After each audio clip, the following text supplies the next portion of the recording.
Episode 1. Creatures of the Night. Present day. It's a cloudy night in the downtown area of Blooming Heights, Maine, where a man in a suit is chasing down a witch named Kira. As he closes in on her, she turns around and uses her telekinetic powers, flinging him into the side of a parked car. The impact doesn't faze the man as he gets up and continues with the chase. He follows her into a building, and they both climb the stairs up to the top of the parking lot, where he finds Kira standing next to a tall, redhead woman. "That's a beautiful witch you got there, Marcella," the man said. "She's the best in the world. Where's the rest of your team, counselor?" He smiles. "You don't have the other 2 pieces of the amulet, do you?" 1 out of 3 is more than what you have." The man removes a silver stake from his jacket. "You're right." He storms towards Marcella, spear in hand, aiming for a decisive strike. In a breathtaking display of agility, she seizes the counselor's arm and flipping him to the ground. Yet, he retaliates with a sweeping motion, causing Marcella to tumble alongside him. As both combatants regain their footing, Marcella attempts to grasp the man, but he swiftly counters, driving his stake into her shoulder. Forcing her against the rooftop wall, he stands firm and asks, "Where are the last 2 pieces of the amulet? Don't lie to me." Kira was about to intervene, but Marcella waves her away. "Kiss my lovely ass." With an unexpected twist, Marcella seizes the counselor by his head, dragging him closer as she drives her fangs into his neck. A surge of sensation courses through her, but instead of the usual vampiric delight, her mouth feels as if someone has dripped acid on the tip of her tongue. Reacting instinctively, she forcefully pushes him away, spitting out his blood in a startling rejection of the unexpected and unsettling taste. "That damn garlic bracelet." In the midst of the altercation, the man lands a punch squarely on Marcella's face. As he readies himself for another strike, Kira intervenes, using her magic to restrain his incoming punch. Caught off guard by this unexpected turn, the man inadvertently leaves himself vulnerable, allowing Marcella to seize him by his jacket collar and cast him off the roof. The fall spans 15 stories, culminating in a gruesome impact as John's body meets the unforgiving pavement below. The grisly scene prompts nearby pedestrians to flee in a flurry of panic, disturbed by the harrowing spectacle. In a dimly lit bedroom across town, a phone positioned on a small dresser beside a bed abruptly begins to ring. The jarring sound captures the attention of a woman who lies in bed with her lover. Despite being nestled together, her arm extends from the bed, reaching for and retrieving the phone. She removes her long, silky brunette hair from her brown eyes to spot the caller's name, before she answers with annoyance. "This is Detective Salvatore."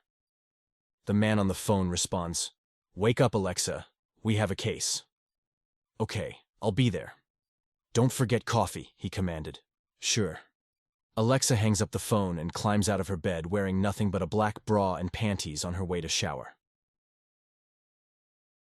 Detective Alexa Salvatore parks her car on the opposite side of the street from the crime scene. Stepping out, she carefully balances 2 cups of coffee in her hands. As she makes her way towards the scene, her partner, Detective Troy Dunn, intercepts her. "Hey partner, how's your stomach?" "It's fine," responding with curiosity. Approaching a white blanket laid out on the ground, Troy bends down to uncover it. The moment he reveals the counselor's mangled body, the gruesome sight overwhelms Alexa. Rushing over to the side of a nearby building, she succumbs to a wave of nausea and vomits. Troy walks over to Alexa and laughs. "I did not expect that. You good?" "I'm fine." "Do we have any witnesses or suspects?" she asked. "No suspects, just a bunch of freaked out witnesses who was around when the body dropped. Someone had to push him." Troy responds with regret. "Actually, forensics are already looking at it as a possible suicide." "That doesn't make sense. How do you know? You only saw the body for a second before losing your dinner." "I saw enough. Look at his clothes, his watch, his ring, his shoes. Would you spend all that time getting dressed if you knew you was going to take a dive from a building?" "Maybe he got fired from his job and decided to off himself. Look, until we find out otherwise, I'm agreeing with suicide. Now, let's go get something to eat," Troy said. "Sure. Promise me we'll see Carrie after. I trust her judgment. And if she states that it's a suicide, then I'll drop it." After a few hours, the 2 detectives make their way to the station to meet with Carrie, the lead forensics pathologist, who also happens to be Alexa's best friend. As they approach Carrie's office, the door swings open and the detectives step inside, exchanging greetings. "Hey Carrie, what you got for us?" Troy asked. Carrie grabs a folder and removes pictures as she explains her findings. Either his guy doesn't exist, or he did not want to be found. He's a complete John Doe. Carrie hands Alexa a business card. This was in his wallet, yet I don't recognize the text. "Yes, this is weird," said Alexa. Alexa hands Troy the card and he asks, "Have you checked online?" "I checked everywhere," Carrie replied. Alexa notices a dog tag halfway out of the John Doe's folder on the counter. "Hey, hand me that tag." Carrie gives the dog tag to Alexa and says, "That same writing is on the dog tag." Detective Salvatore pulls her own dog tag out of her shirt she got from the Air Force to compare the two. The John's tag isn't military issued. The plate is heavy with a shiny finish. Puts my dog tag to shame. Carrie removes more pictures from her folder. This is where it gets weird. Look at his metacarpals. Troy looks at Carrie with confusion, and she whispers to him, "His knuckles." "Right." Carrie continues, "They're bruised as if he was in a fight." "How is that weird?" Alexa asked. "The bruises weren't there before." "The fuck?" Troy sounded out. The pathologist shows the detectives a picture of the John's neck. "He has 2 puncture wounds here. I've been getting victims with these types of wounds lately." "This isn't a suicide after all," Alexa said to Troy. "We need proof," he replied. "Thanks, Carrie. Let us know if you find anything similar to our case." "You got it." The detectives exit the office and enters the elevator. During the elevator ride, Troy notices a worried look on his partner's face. "Hey, what's up?" "I think this case is going to get a lot stranger." Troy chuckles. "Welcome to Blooming Heights." As the sun rises, Alexa emerges from her bed, enticed by the aroma of food wafting through the house. She heads to the kitchen, where her older sister Elaine is busy flipping pancakes on the stove and wearing her scrubs. "Ready to eat, Alexa?" Alexa lays her head down on the table and muffles, "I just want to sleep here." "I heard you come in at 3 a.m. this morning. Late night with the boyfriend?" "I had a case." Elaine sits a plate of food in front of Alexa. "Here, eat." The detective lifts her head, grabs the ketchup, and pours it on her potatoes. "You know you don't have to feed me, right? It's bad enough I live in your in-law. Hey, you're my sister and I love you. Or you can always stay with Mom. I'd rather sleep in my car." Alexa quickly grabs a few slices of pancakes and stuffs them into her mouth. Elaine can't help but stare at her sister, amused by the sight. "What?" Alexa asked with a full mouth. "For such a cute little thing, you sure look ugly when you eat." "Shut up." Following breakfast and a refreshing shower, Alexa makes her way to her desk at the Blooming Heights Police Department, situated across from her partner, Troy. As she settles in, she observes Troy, realizing that he's been arriving earlier than usual and frequently wearing the same outfits. "I cannot find anything about these business card markings anywhere," he said. "Once we find out who the John Doe had a fight with, everything will come to light. For now, let's investigate the place of death and see if there were cameras around. We'll need a warrant first. Can't get our hands on footage if our case stays as a suicide." The captain's door opens, and out comes a loud command. "Dunn, Salvatore, in my office." The detectives enter Captain Hardin's office and takes a seat. "What can you tell me about the Vic from last night?" Hardin asked. The office filled with silence. "Come on, guys. I read the forensics report. I just need a damn update." Troy states, "The John Doe remains a Doe until we can rule out the case as a suicide." "The John has a dog tag, right?" Captain Hardin replied. The detectives nod their heads in agreement. "So, why is he still a John Doe?" The detectives sit in silence and fear to answer. "Come on, guys. The both of you should know more than anybody that dog tags are forms of identification." "We can't read the tag, sir," Troy said. "And why not? You need to go back to school?" Alexa pulls the dog tag out of her back pocket and hands it to the captain. "Can you decipher these markings, sir?" she asked with boldness. Hardin examines the dog tag. "Do I look like motherfucking Indiana Jones to you? I can't read that chicken scratch?" "It's—" Hardin interrupts her. "No, fuck that. Why the hell do you still have evidence, Salvatore?" "I realized I still had the dog tag when I took a shower this morning." "Look, I called you guys in because I thought you knew something I didn't. But as for right now, you don't have shit. As of this moment, your case will be a suicide. Oh, come on, sir. I know there's more to it, Alexa blurted out. Hey, look, because I like you two and you're not much of a pain in my ass like the rest of these guys, I can buy you some time. I don't know how much, so move your ass. The detectives continue to sit in place, ignoring the hint. I said move your ass. They finally catch the hint and head for the office door before the captain says, and take the damn dog tag back to forensics. It's evidence. What's wrong with you? The detectives exit the suite, and when they enter the elevator, Alexa sings out, a doe, a deer, a female deer. Been holding that in for a while? Painfully. The elevator dings for Alexa and Troy to exit, and Troy has an idea. Let's split up so we can cover some ground. Good idea, but first, I'll have to drop off this piece of evidence to Carrie's office. Troy spots a man in his mid-30s wearing a suit and holding flowers. Hey, boyfriend at your 3 o'clock. They walk past him, and Alexa shouts out, Sorry, Wilson, I have a case. I'll see you later. Outside of the building, Troy tells her, That's messed up storming off like that. Let it go, Troy. Okay, just saying though, maybe you should give him a real shot. Bye, Troy.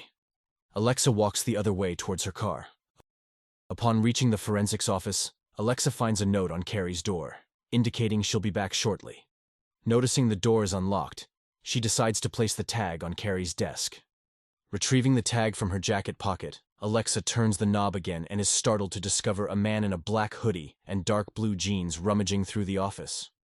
Quickly tucking the dog tag into her back pocket, she bursts through the door, brandishing her gun and pointing it at the hooded intruder. BHPD, put your hands up.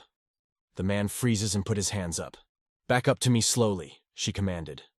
As the man follows her directions with his hands raised, Alexa attempts to handcuff him. However, in a swift motion, he seizes her wrist, twirls her around almost as if they were dancing, and secures her in his arms with her back pressed against his chest. What the hell are you doing? You know I'm a cop, right? She said, struggling to break out of his grip. Disregarding her, the man swiftly snatches her sidearm with his free hand and hurls it across the room. Subsequently, he starts patting around her waist and slips his hand into the back of her pants pocket. You could at least buy me dinner first. Once he feels what's in her back pocket, he pulls out the dog tag, reads it, and once he was done analyzing it, he slowly puts it back and whispers in her ear, Salvatore. As Carrie re-enters her office, the man forcefully throws the detective into her, then swiftly exits the office, making his way towards the stairs. Following the collision, Alexa quickly gets back on her feet and pursues him. Upon reaching the roof, she discovers the assailant standing near the ledge. You're done. Lay down with you hands behind your back. One false move, and I'll shoot your ass. Facing her with his head still covered with the hoodie and partially hiding his face with his long black hair, he throws up a two-fingered salute and steps off the roof. A shocked Alexa rushes to the edge of the roof, looking down, only to find no trace of the body. Even upon reaching street level, there's no sign of blood or any indication of his drop. What the hell? Alexa takes out her phone and calls Troy. Hey, meet me at DeMarco's. Later that evening, the hooded man from the rooftop ventures into DeMarco's bar, an establishment owned by an Irish man named Connor DeMarco. Seating himself at the bar, he develops a smirk as he purposely eavesdrops on a conversation between Connor and a female customer. I apologize, love, but I have to work tomorrow night, Connor said. You own the bar, Connor. If I close the bar, how would I afford to buy you something extra special for our next date? The woman smiles. Okay. But I'm holding you to that promise, DeMarco.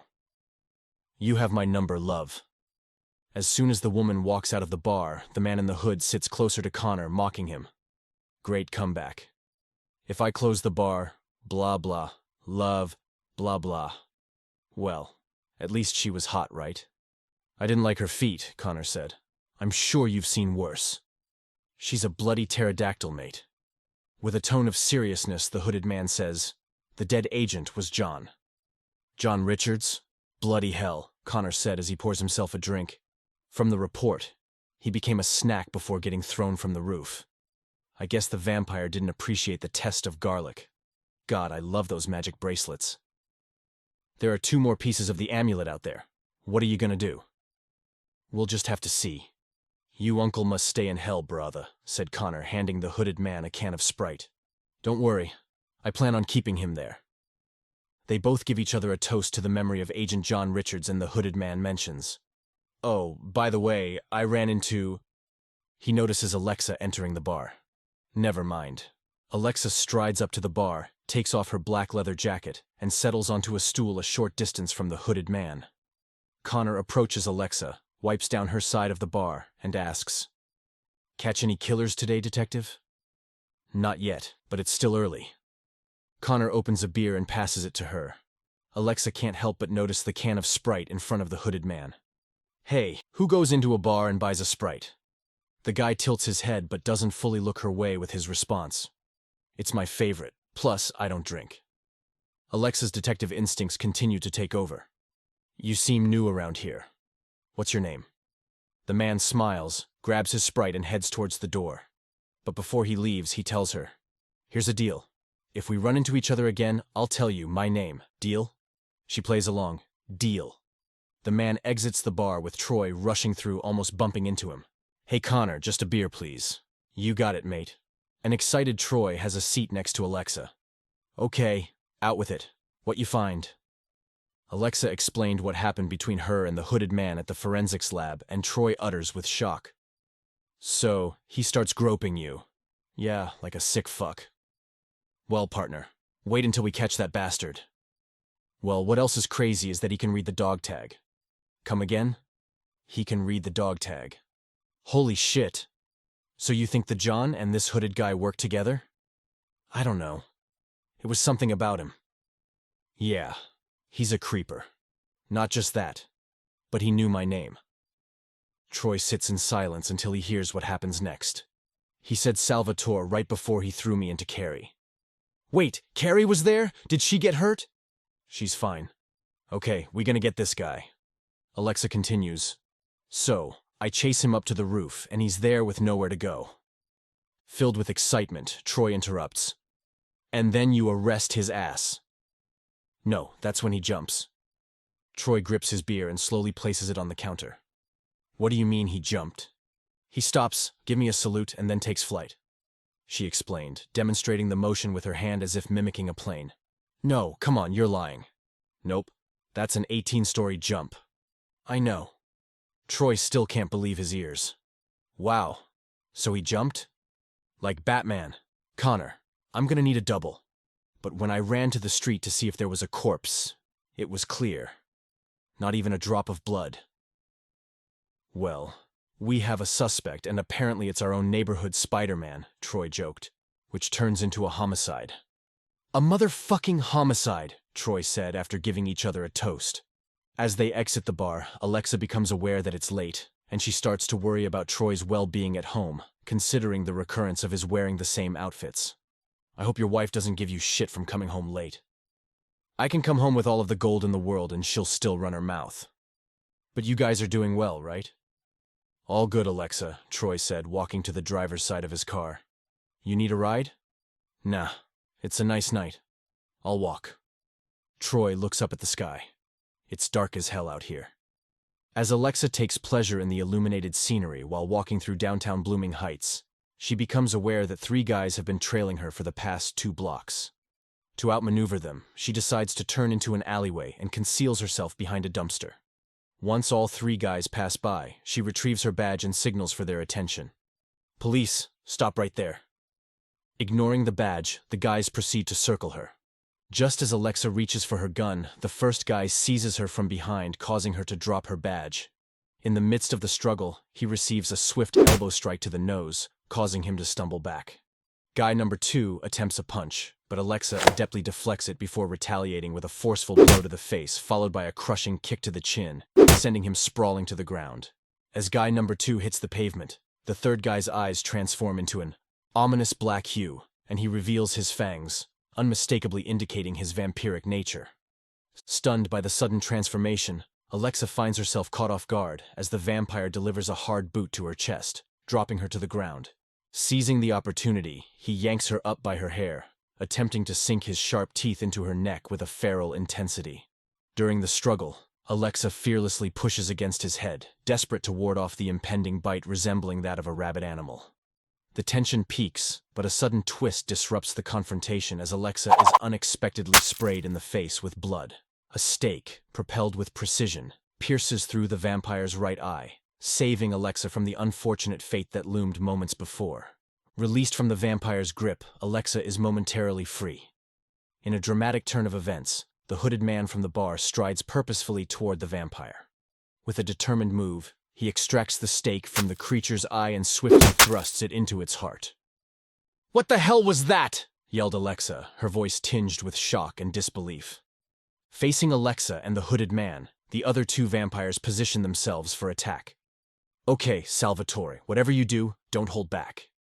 The vampire with the broken nose, designated as Vampire 1, initiates the attack by throwing a punch at the hooded man. In a breathtaking display of agility, the hooded man catches the punch, and with stake in hand, he skillfully thrusts it into Vampire 1's armpit, maintaining a firm hold in that position.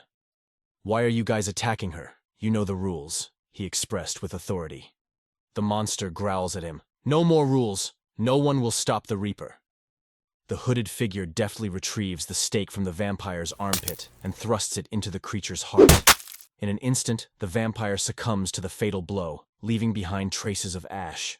One of the remaining vampires charges towards Alexa, launching a punch in her direction.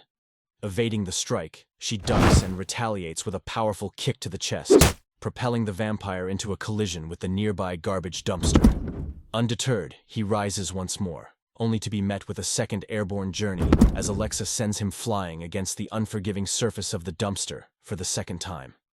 "Why don't you stay down?" she questioned, a mix of frustration and determination in her voice. The man tosses his stake to Alexa, and she catches it. With a puzzled expression, she looks at the weapon and asks, "What am I supposed to do with this?" "Just stab him, Salvatore." The monster gets up and Alexa drives the stake through his stomach. "Like that?" "Stab him in the heart, for God's sake." Creating space between them, Alexa delivers a foot to the vampire's chest, follows it with two swift punches to his face, and then retrieves the stake from his stomach. With lethal intent, she thrusts the stake into his heart, ensuring a definitive end to the threat. Observing the persistent presence of the hooded man, Alexa swiftly reaches for her gun, pointing it directly at him. Her voice filled with shock and urgency as she demands, "What the hell was that?" The man unveils his identity by removing his hood, exposing his long black hair and eyes with a mild shade of red. With a spark of mystery, he declares, "I think it's time for that introduction." Alexa keeps her gun on the man. "Okay, Mr. Sprite, I'm listening." With a chuckle, he responds, "My name is Shadow." "Shadow? Look, if you're interested in becoming a comic book hero." "My name is Lucas, but no one has called me that in years. Anyways, put the gun down so we can go somewhere to talk." "Hell no, we can talk right here." Any other day would be fine, but these guys aren't exactly abiding to the rules. So, let's go. I know you're hungry and we can talk there. She puts her gun away.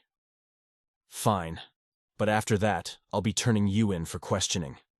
As they walk, Shadow takes the lead, causing Alexa to cautiously place her hand on her gun when he reaches into his pocket.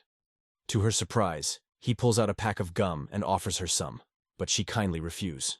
A few moments later during the walk, a guy approaches, casting a lingering gaze at Alexa. Shadow remains vigilant, flashing a cocky smirk as he continues chewing his gum. Casually, he reveals a blade under his hoodie, secured in a holster attached to his belt strap, causing the man to move on. Alexa catches up to him and inquires, "Was that a vampire?" The stop in front of Connor's bar. "We're here. We just came from here." "I know, but this is the safest place for you right now." "But it's a bar." "Oh, not just any bar. It's Connor's bar."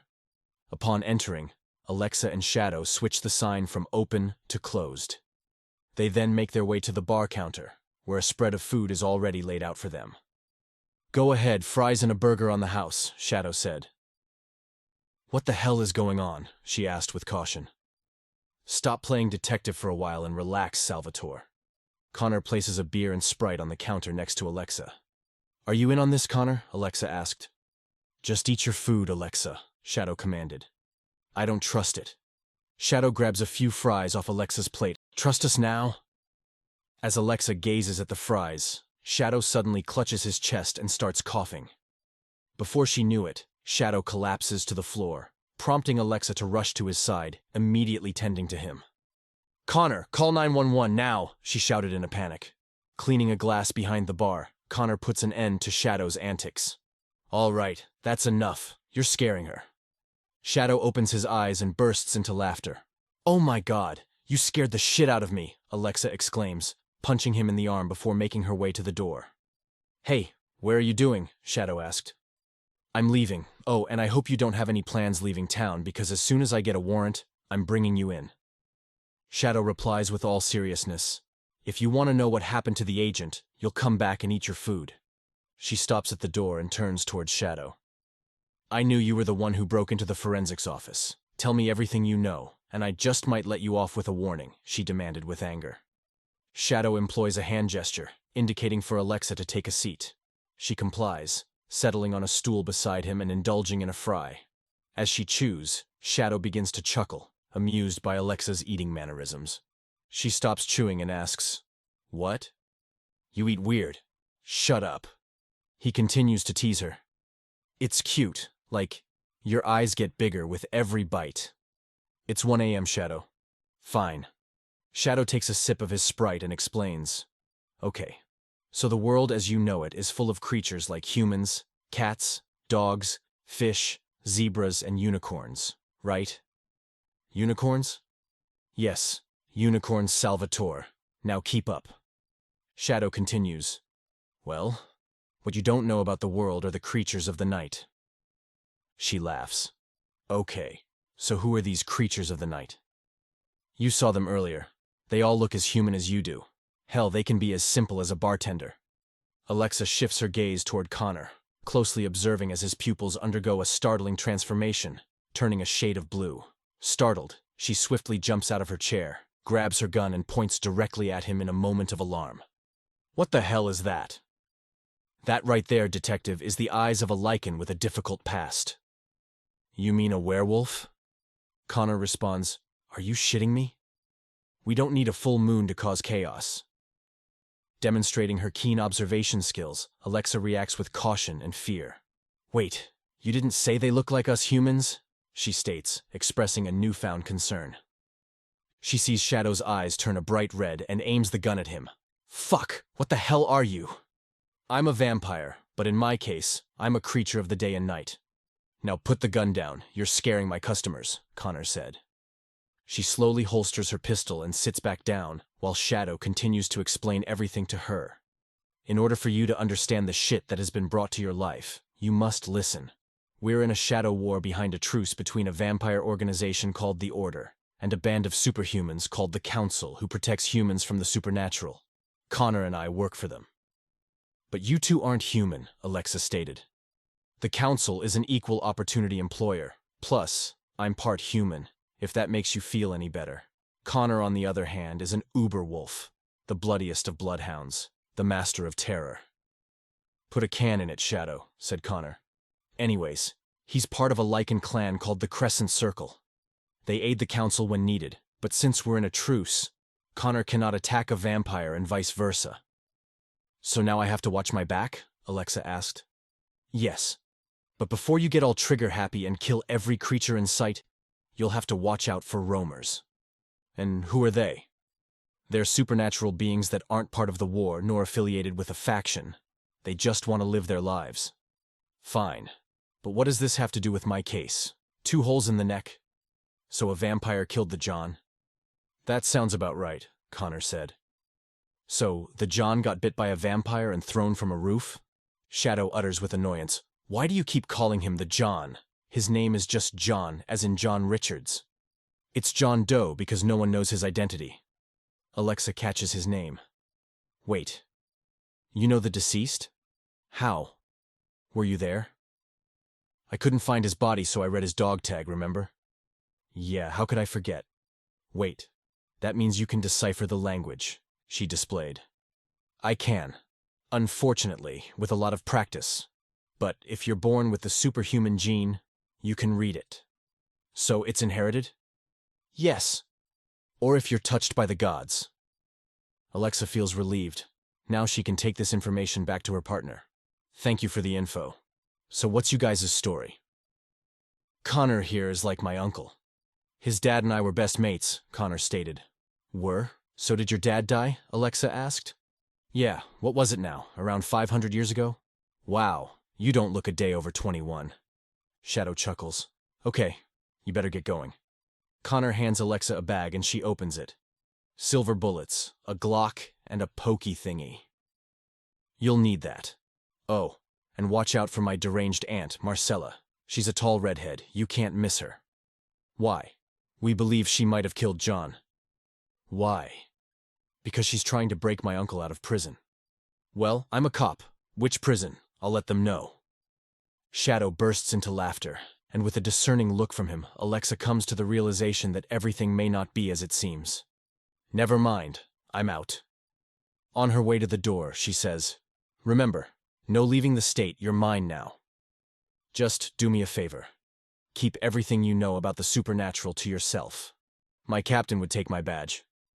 The door closes and Connor asks Shadow, Why didn't you tell her, mate? What am I supposed to say? I give her any more information. Her tiny little head just might explode. It's okay. She'll figure it out. I just hope she doesn't do anything stupid in the process.